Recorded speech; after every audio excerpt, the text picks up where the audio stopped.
Assalamualaikum warahmatullahi wabarakatuh. Bagaimana kabarnya anak-anak? Baik-baik semua.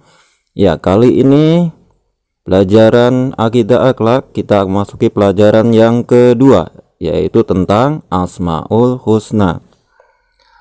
Sebelum kita lebih lanjut, kita harus tahu dulu apa itu Asmaul Husna ya.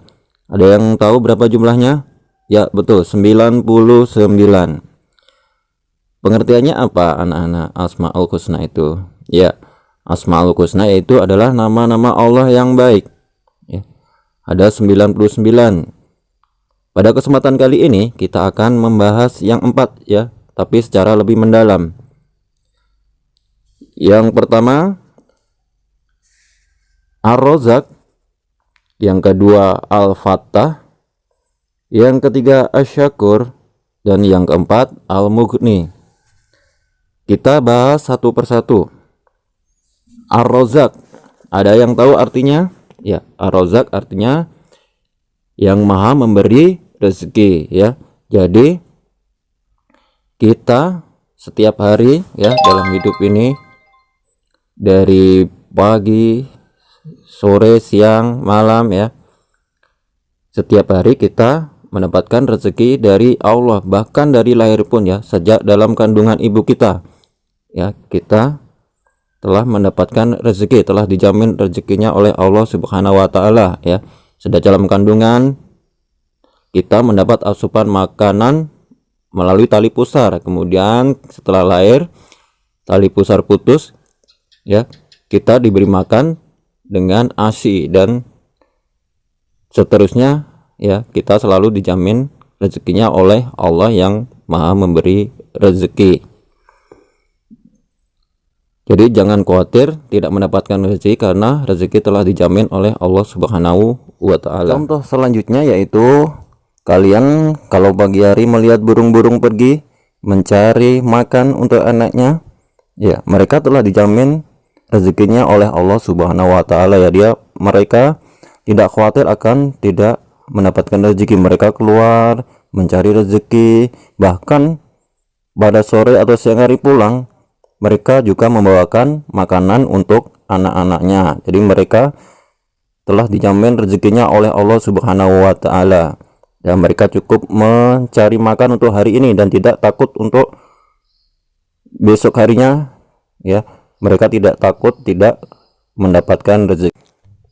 Yang selanjutnya adalah Al-Fattah ya. Al-Fattah artinya Allah yang maha membukakan pintu rahmat ya kepada siapapun.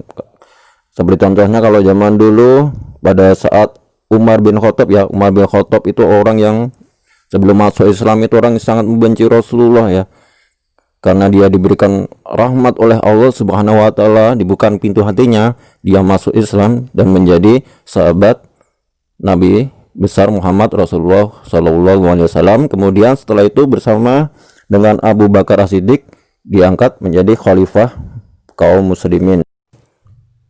Sebagai contoh yang lain, Allah maha membukakan pintu rahmat kepada siapapun, misalkan kepada orang yang hidupnya sederhana atau orang miskin, tapi dia diberikan rahmat kasih sayang Allah berupa ketenangan hati. Kemudian sebaliknya ada orang yang kaya tapi hidupnya tidak tenang, selalu gelisah. Karena apa? Karena Allah tidak mencurahkan rahmatnya kepada orang tersebut. Yang ketiga selanjutnya itu Asy-Syakur ya. Asy-Syakur artinya yang maha menerima syukur atau yang maha memberi balasan, yakni memberikan balasan yang banyak sekali atas amalan yang kecil, dan tidak berarti ketika seseorang melakukan perbuatan buruk maka Allah akan membalas dengan balasan yang setimpal pula ya, sesuai dengan apa yang telah diperbuatnya. Begitu pula sebaliknya ya. Jadi sebagai manusia yang beriman kepada Allah, kita harus selalu mensyukuri segala nikmat yang diberikannya kepada kita. Dengan apa? Dengan selalu mensyukuri nikmat ya. Hati kita akan diberikan rasa cukup oleh Allah Subhanahu wa taala, dan juga kita akan dihindarkan dari sikap rakus dan tamak ya. Oke, dan yang terakhir yaitu Al-Mughni. Ada yang tahu Al-Mughni? Ya, Al-Mughni yaitu adalah Allah yang maha kaya.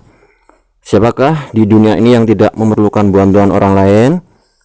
Orang yang sangat kaya pun pasti akan memerlukan bantuan orang lain. Mengapa manusia memerlukan pertolongan lain?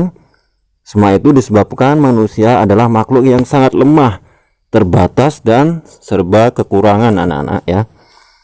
Jadi Allah tidak memerlukan pertolongan siapapun dalam mengurus alam raya ini, dunia ini. Mengapa Allah tidak memerlukan bantuan orang lain untuk mengurus alam ini? Semua itu disebabkan Allah mempunyai sifat Al-Mughni, yaitu Allah yang maha kaya, tidak memerlukan bantuan dari yang lain, baik berupa tenaga, pikiran, maupun harta benda dalam mengurus alam ini. Jadi sebagai seorang yang beriman, kita hanya meminta kepada Allah Subhanahu wa Ta'ala yang maha kaya. Allah senang kepada orang yang meminta kepadanya, dan Allah membenci orang yang tidak pernah meminta kepadanya ya, karena termasuk orang yang sombong ya. Baiklah, sampai di sini dulu ya pelajaran kali ini. Kalian tugasnya untuk hari ini adalah membaca saja ya, membaca buku paket kalian halaman 13 sampai 20 ya, pelajaran kedua tentang Asmaul Husna, dibaca saja. Demikian pelajaran dari Pak Guru ya. Sampai di sini dulu. Assalamualaikum warahmatullahi wabarakatuh.